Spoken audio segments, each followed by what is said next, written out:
द्वितीय विश्व युद्ध 1939 से 1945 तक चलने वाला एक विश्व स्तरीय युद्ध था। लगभग 70 देशों की जल, थल और वायु सेनाओं ने इस महायुद्ध में भाग लिया था। इस युद्ध में विश्व दो भागों में बटा हुआ था, मित्र राष्ट्र और धुरी राष्ट्र। इस युद्ध के दौरान पूर्ण युद्ध का मनोभाव प्रचलन में आया, क्योंकि इस युद्ध में लिप्त सारी महाशक्तियों ने अपनी आर्थिक, औद्योगिक तथा वैज्ञानिक क्षमता इस युद्ध में झोंक दी थी। इस युद्ध में दुनिया के अलग अलग देशों के लगभग 10 करोड़ सैनिकों ने हिस्सा लिया था तथा यह मानव इतिहास का सबसे घातक युद्ध साबित हुआ। इस महायुद्ध में लगभग 5 से 7 करोड़ व्यक्तियों की जानें गईं, क्योंकि इसके महत्वपूर्ण घटनाक्रमों में असैनिक नागरिकों का नरसंहार, जिसमें होलोकॉस्ट भी शामिल है, तथा परमाणु हथियारों का एकमात्र इस्तेमाल भी शामिल है, जिसकी वजह से युद्ध के अंत में मित्र राष्ट्रों की जीत हुई। इसी कारण यह मानव इतिहास का सबसे भयंकर युद्ध था।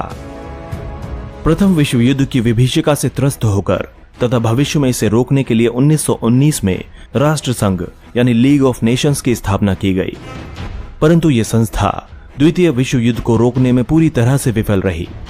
20 वर्षों की छोटी अवधि में ही दूसरा विश्व युद्ध हुआ, जो पहले से भी अधिक विनाशकारी था।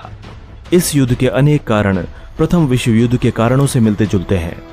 1939 की स्थिति 1914 से बहुत अधिक अलग नहीं थी। यूरोपीय गुटबंदियां, सैन्यवाद तथा साम्राज्यवाद की द्वितीय विश्व युद्ध में भी अहम भूमिका थी। दोस्तों, अब जानते हैं कि दूसरे विश्व युद्ध के क्या कारण थे। वर्साय की अपमानजनक संधि। द्वितीय विश्व युद्ध के बीज वर्साय की संधि में ही बो दिए गए थे। मित्र राष्ट्रों ने जिस प्रकार का अपमानजनक व्यवहार जर्मनी के साथ किया, उसे जर्मन जनमानस कभी भी भूल नहीं सका। जर्मनी को इस संधि पर हस्ताक्षर करने को विवश कर दिया गया। संधि की शर्तों के अनुसार जर्मन साम्राज्य का एक बड़ा भाग मित्र राष्ट्रों ने उससे छीनकर आपस में बांट लिया था। उसे सैनिक और आर्थिक दृष्टि से भी अपाहिज बना दिया गया। इसीलिए जर्मन वर्साय की संधि को एक राष्ट्रीय कलंक मानते थे।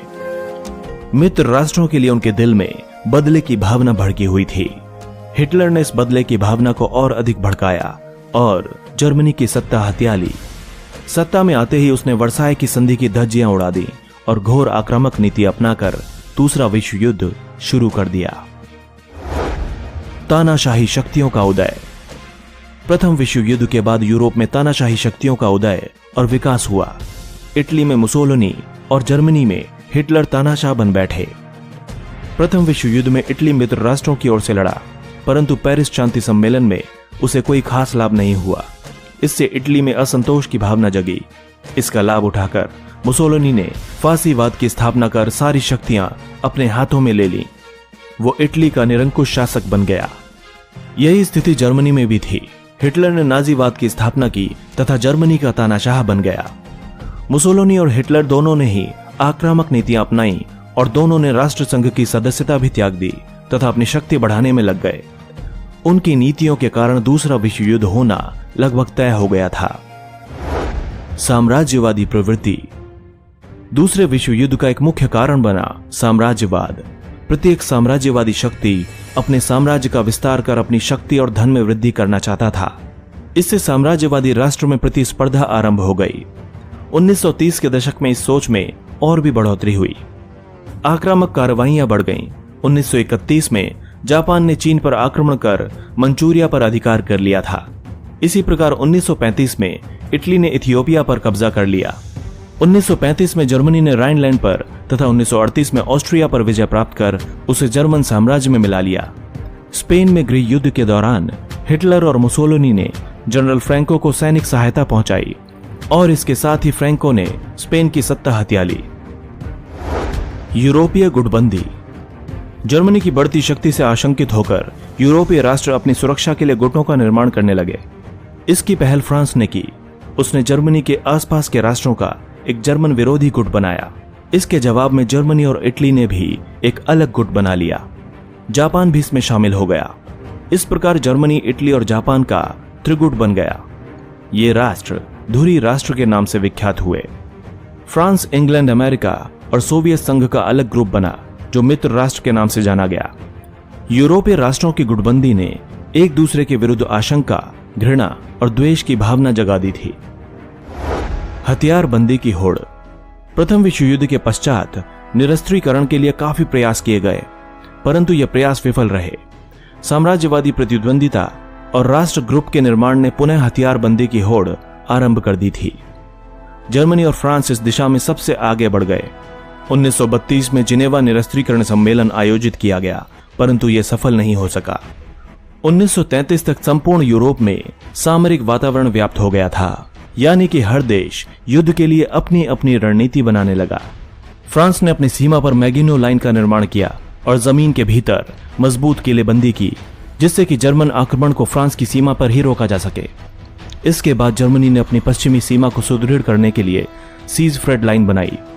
इन सैनिक गतिविधियों के कारण भी युद्ध की संभावनाएं बढ़ गई थीं। वैश्विक आर्थिक मंदी का प्रभाव। 1929-30 की वैश्विक आर्थिक मंदी ने भी दूसरे विश्व युद्ध में योगदान किया। इसके परिणाम स्वरूप उत्पादन घट गया, बेरोजगारी और भुखमरी बढ़ गई, उद्योग धंधे, कृषि, व्यापार सब पर आर्थिक मंदी का बुरा प्रभाव पड़ा। जर्मनी की स्थिति सबसे बुरी थी। इस स्थिति के लिए हिटलर ने वर्साई की संधि को उत्तरदायी बताया। इससे उसकी शक्ति में वृद्धि हुई और वो तानाशाह बन बैठा। इसके साथ साथ अपनी आर्थिक स्थिति सुधारने तथा बेरोजगारों को सेना में नौकरी देने के लिए भी युद्ध की वकालत की जाने लगी। तुष्टीकरण की नीति। तुष्टीकरण की नीति भी दूसरे विश्व युद्ध का एक कारण था। किसी भी यूरोपीय राष्ट्र ने जर्मनी और इटली की आक्रामक नीतियों को रोकने का प्रयास नहीं किया। असल में 1917 की बोल्शेविक क्रांति के बाद साम्यवाद की बढ़ती शक्ति से इंग्लैंड और फ्रांस खतरा महसूस कर रहे थे। दूसरी ओर जर्मनी, इटली और जापान धुरी राष्ट्र संवाद के विरोधी थे। इसीलिए इंग्लैंड और फ्रांस चाहते थे कि फांसीवादी शक्तियां धुरी राष्ट्र साम्यवाद का विरोध करें और वे सुरक्षित रहें। इस तुष्टीकरण की नीति की प्रतिमूर्ति ब्रिटिश प्रधानमंत्री चैम्बरलेन था। इसीलिए जर्मनी, इटली, जापान और स्पेन के मामलों में इंग्लैंड और फ्रांस ने हस्तक्षेप नहीं किया। इससे फांसीवादी शक्तियों के हौसले और भी बढ़ गए। म्यूनिख समझौता। चेकोस्लोवाकिया पर जर्मनी की निगाहें लगी थीं। चेकोस्लोवाकिया जर्मनी के लिए औद्योगिक और सामाजिक दृष्टिकोण से काफी महत्वपूर्ण था। इसीलिए हिटलर ने चेकोस्लोवाकिया के एक भाग सुडेटनलैंड पर अपना दावा पेश किया। यहां अस्त्र शस्त्र बनाने का बड़ा कारखाना था। यहां बड़ी संख्या में जर्मन भी निवास करते थे। इसीलिए हिटलर ने यह धमकी दी कि अगर चेकोस्लोवाकिया जर्मनी को सुडेटनलैंड नहीं देता है तो वो चेकोस्लोवाकिया पर आक्रमण कर इसे बलपूर्वक ले लेगा। इस समस्या के समाधान के लिए 1938 में म्यूनिख समझौता किया गया। इसमें हिटलर की शर्तें मान ली गईं। हिटलर ने सुडेटनलैंड पर अधिकार कर लिया। इसके बाद 1939 में उसने संपूर्ण चेकोस्लोवाकिया भी हड़प लिया। इससे जर्मनी और इटली के हौसले बुलंदियों पर पहुंच गए। सामूहिक कार्यवाही तथा जन मोर्चों की विफलता। फांसीवादी शक्तियों की आक्रामक नीति का सामना करने के लिए सोवियत संघ और अन्य राष्ट्रों ने सामूहिक कार्रवाई की योजना बनाई। फ्रांस में जन मोर्चे फांसीवादी शक्तियों के विपरीत सफल रहे, परंतु अन्य राष्ट्रों में यह प्रयोग विफल रहा। राष्ट्र संघ की विफलता। दूसरे विश्व युद्ध का प्रमुख कारण राष्ट्र संघ की विफलता भी थी। इसकी स्थापना इस तरह के युद्धों को रोकने और विश्व में शांति बनाए रखने के लिए की गई थी, परंतु यह अपने उद्देश्यों में असफल रहा। यह महाशक्तियों के विरुद्ध कोई कार्यवाही नहीं कर सका। अपनी निजी सेना के अभाव, बड़े राज्यों के दबाव तथा अन्य बहुत सी दुर्बलताओं के कारण राष्ट्रसंघ की उपयोगिता समाप्त हो गई थी। जापान, जर्मनी और इटली राष्ट्रसंघ से अलग होकर अपनी मनमानी करने लगे थे। राष्ट्रसंघ उन्हें रोक नहीं सका। इससे छोटे छोटे राष्ट्रों का विश्वास राष्ट्रसंघ से उठ गया। तत्कालीन कारण। 1939 तक यूरोप पर युद्ध के बादल छा गए थे। अप्रैल 1939 में हिटलर ने पोलैंड से डोजिंग बंदरगाह तथा पोलिश कॉरिडोर जर्मनी को वापस करने की मांग रखी।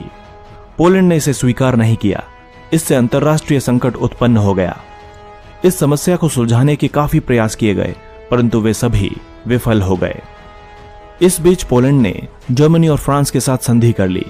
इसके द्वारा पोलैंड को आश्वासन दिया गया कि जर्मनी द्वारा आक्रमण की स्थिति में इंग्लैंड तथा फ्रांस पोलैंड की सैनिक सहायता करेंगे।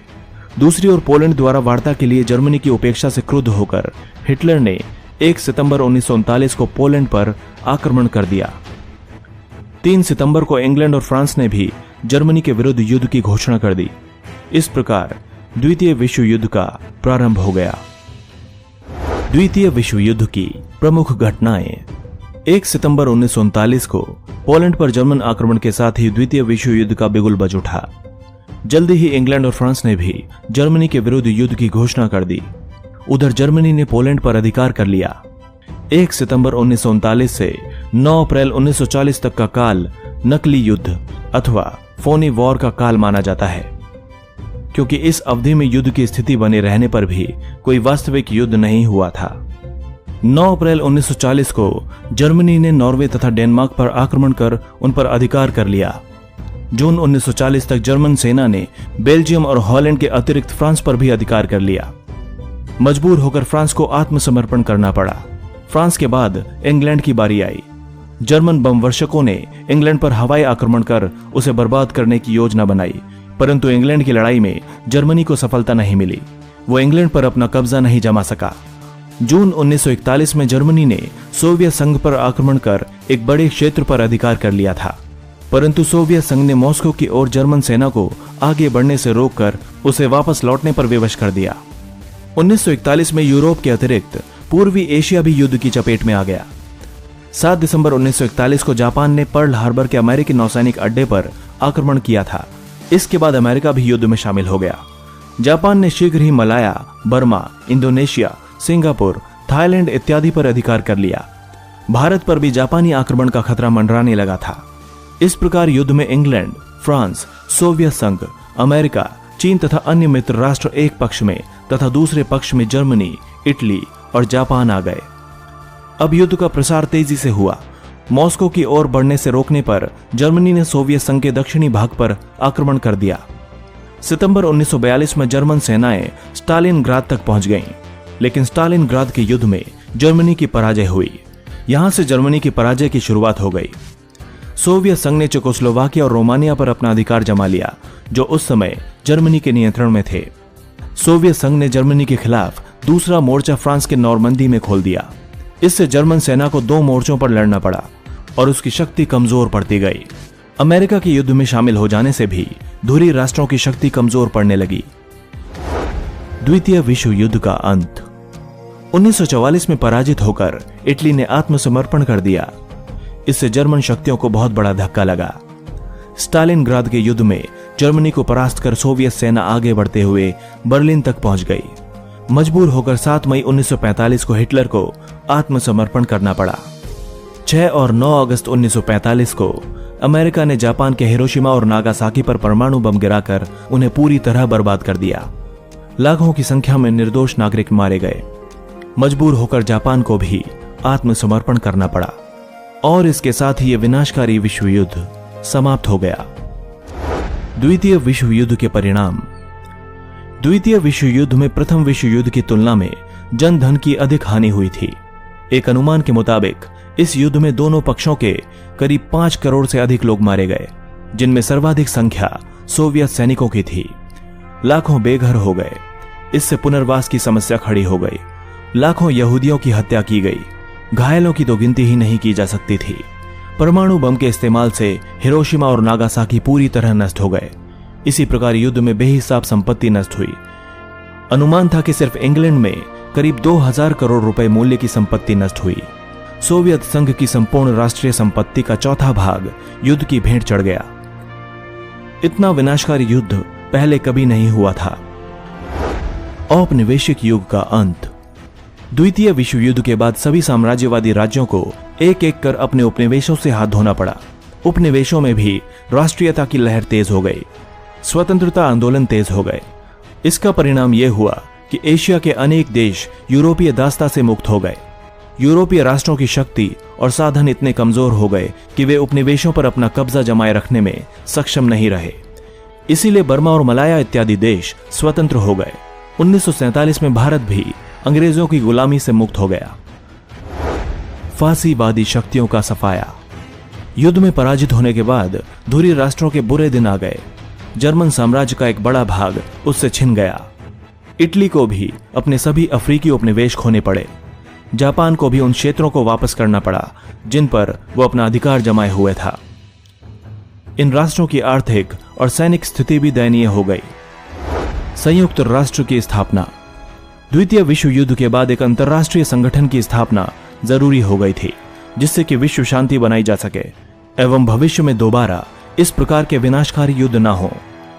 अमेरिका की पहल पर 24 अक्टूबर 1945 को संयुक्त राष्ट्र संघ की स्थापना की गई।